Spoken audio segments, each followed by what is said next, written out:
Bonjour, bonsoir à toutes et à tous, j'espère que vous allez bien. Bienvenue dans cette nouvelle vidéo réaction analyse au 4ème épisode de la saison 1 de la série Daredevil Born Again. Aujourd'hui, normalement, c'est le retour du Punisher, parce qu'il y a une affiche qui est sortie à son effigie sur la série Daredevil. C'est aujourd'hui le retour de Frank Castle, c'est quasiment sûr.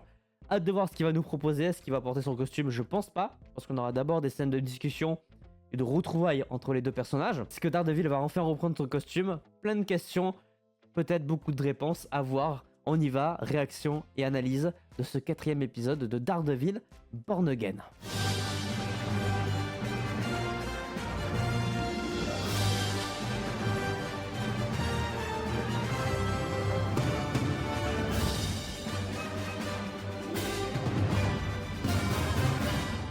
Le retour du Punisher, John Berthold.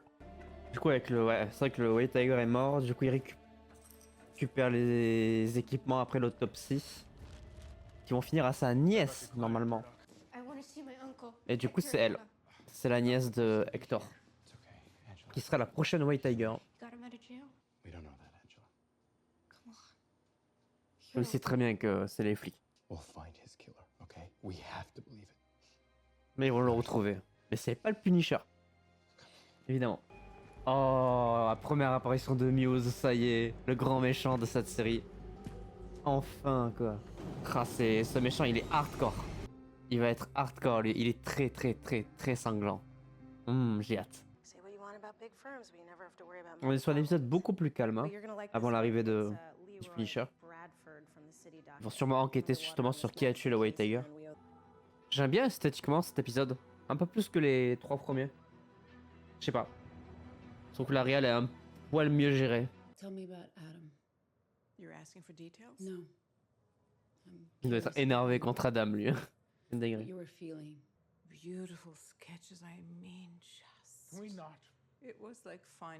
Oh, aïe aïe aïe aïe aïe. Il doit l'énerver de fou. Ouais, elle a été abandonnée par son père. Wilson, did you confront this man? Il est mort.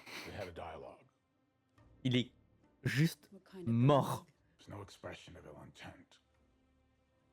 J'y crois moyen. And where is Adam now? Mort.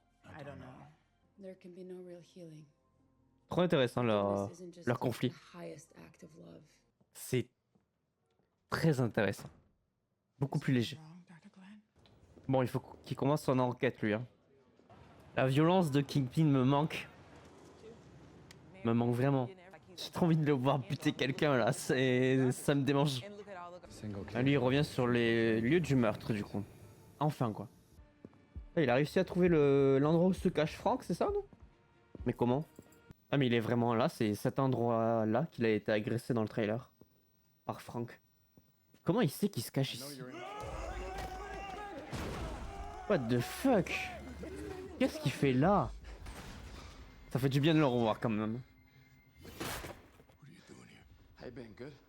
En fait, il savait depuis toujours où est-ce qu'il se cachait. Apparemment. Le sien. Ah putain, il y avait la douille, le logo sur la douille. Pour aller tuer quelques gens là. Qu'est-ce qu'il joue bien ce mec? Sa permission? Pourquoi? Ah oui, oui, bon, ça, classique. Renfiler le costume de Daredevil. Évidemment, il allait parler de Foggy.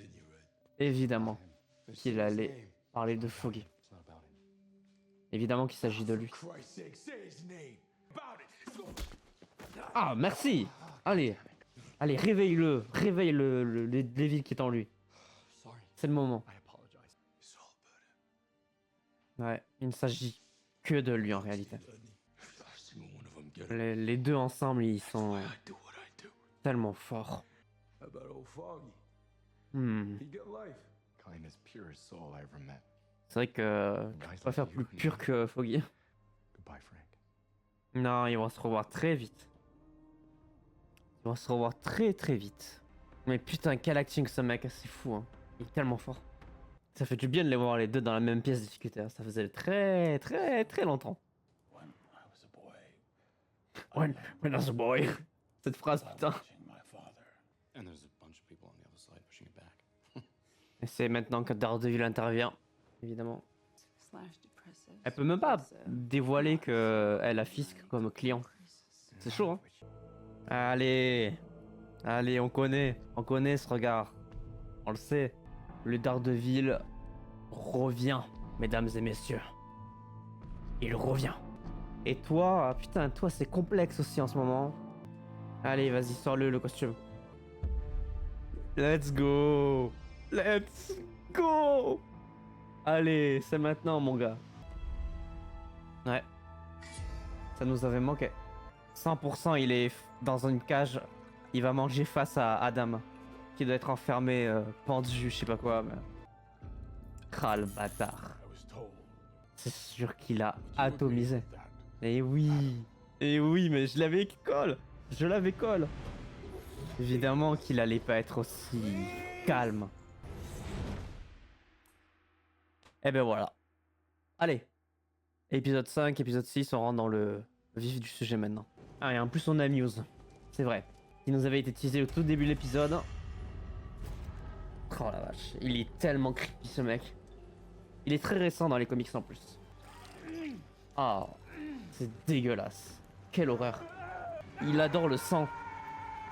C'est hyper glauque. Ok. Alors c'est épisode 4. On est vraiment sur un épisode où finalement il va pas y avoir tant de choses que ça à dire. Je le trouve forcément un petit peu moins bien que les précédents parce qu'il y a beaucoup de lenteur, beaucoup d'intrigues secondaires qui peut-être m'intéressaient un peu moins. L'écriture, cela dit, est plutôt intéressante, mais on sent qu'il y a vraiment une vraie fracture dans le sens où la majeure partie de cet épisode 4 a été réalisée, montée, et les extraits qui nous sont montrés, ont été gardés de la première version de Daredevil Born Again. Donc avant la réécriture et la réadaptation créative de toute la série. On peut déjà dire que notamment la présence de John Berthold en tant que Punisher n'était initialement pas prévue, que la présence de Vanessa aussi, elle n'était pas prévue, et que toutes les scènes qu'on voit avec Vanessa et Fisk et la grosse scène de dialogue entre Punisher et Daredevil n'étaient pas initialement dans le montage prévu pour cet épisode 4. Mais ça on le sait depuis le début de la série, que cette saison 1 allait être un petit peu particulière au niveau peut-être du fait de rusher certaines parties parce que il y a une réécriture qui s'est déroulée pendant la production de la saison 1. J'ai envie de revenir un peu sur peut-être 2-3 points dont j'ai envie de parler. C'est déjà la réalisation que j'ai trouvé beaucoup plus travaillée, beaucoup plus intéressante visuellement sur cet épisode 4. Non pas que j'ai pas apprécié les 3 premiers épisodes, mais je l'ai trouvé peut-être un petit peu plus fade et pas forcément riche en termes de propositions. Je dis pas que cet épisode 4 est sensationnel en termes de réalisation, mais je le trouve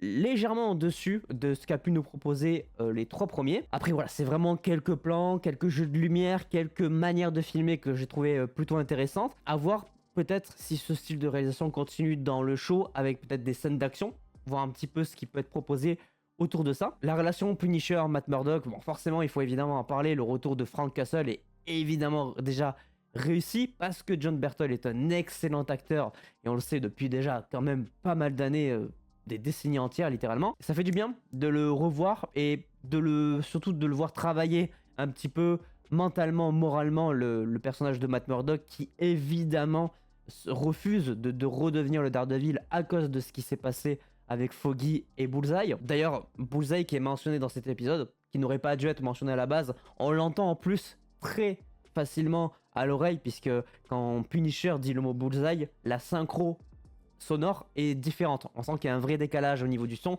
et que c'est une phrase qui a été prononcée après la réécriture créative. C'est que c'est un petit peu difficile de situer un petit peu où est-ce que tel plan se situe par rapport à la production. C'est un vrai travail d'avoir réussi à faire en sorte que les anciens plans concordent avec les nouveaux, même si effectivement, à quelques moments, ça se ressent particulièrement. Donc ouais, très content de retrouver le Punisher évidemment, qui va revenir, parce qu'on a vu des images de tournage avec le logo du Punisher sur lui dans la rue, donc c'est un personnage qui va revenir dans les prochains épisodes en duo avec Daredevil, qui reprend officiellement le costume, et je pense que les 2 épisodes qui vont arriver, c'est-à-dire le 5 et le 6 qui sortent en même temps, vont nous proposer un début d'affrontement sûrement entre Muse et Daredevil. Donc on va avoir le retour du costume, le retour du Punisher, et les deux ensemble, ça risque de faire quelques étincelles. Muse, alors très dérangeant dans sa manière de faire, moi j'ai vraiment du mal avec le sang de façon générale. Donc là, la thématique, elle est bien ciblée pour me mettre bien mal à l'aise. C'est un ravagé. C'est le petit jeune qu'on a vu dans l'épisode 1 qui vient faire signer, je crois, enfin, qui vient faire dédicacer le livre de l'amoureuse de Matt.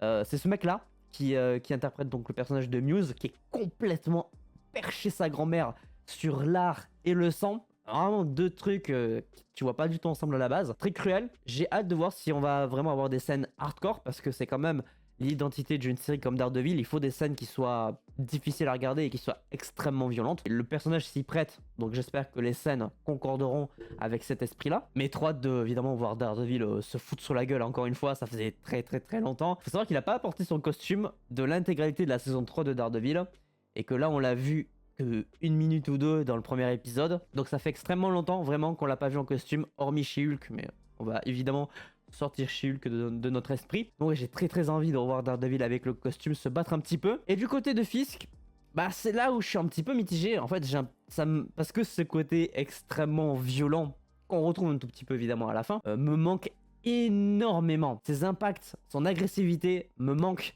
terriblement. Parce que c'est ce que j'attends du personnage quand je le vois à l'écran. Le voir avec un peu plus de, pas de douceur, mais de contrôle de sa colère vis-à-vis de son poste de haut gradé en tant que maire de New York, ça me dérange un peu. Par contre, ce qui était pré-shot, c'est qu'évidemment, il a tabassé Adam. Ça, il y avait évidemment aucun doute. Et la fin de l'épisode nous le confirme. Et j'aime bien retrouver des petits moments comme ça où Wilson se moque un petit peu des gens qui sont face à lui parce que la scène est hyper dégradante et contrastée. Il vient prendre un repas hyper luxueux devant un mec qui vient de... Il était presque tabassé à mort, qu'il est enfermé dans une cage. C'est ça que j'attends du personnage.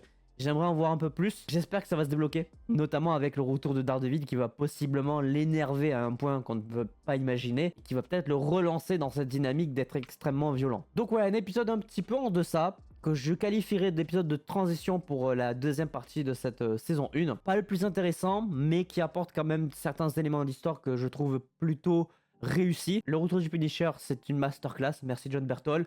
Le duo fonctionne bien dans la seule scène qu'on a entre les deux. Hâte de voir un petit peu ce que ça va donner. Et pour ça, déjà rendez-vous la semaine prochaine pour 2 épisodes supplémentaires. Et ensuite, on terminera avec 3 semaines, 3 épisodes. Sur ce, j'espère que cette réaction-analyse au 4e épisode vous aura plu. N'hésitez pas à laisser un petit pouce bleu si c'est le cas, à vous abonner, activer la cloche pour ne pas manquer les prochaines vidéos. Et sur ce, évidemment, portez-vous bien. C'était votre Captain. À la prochaine.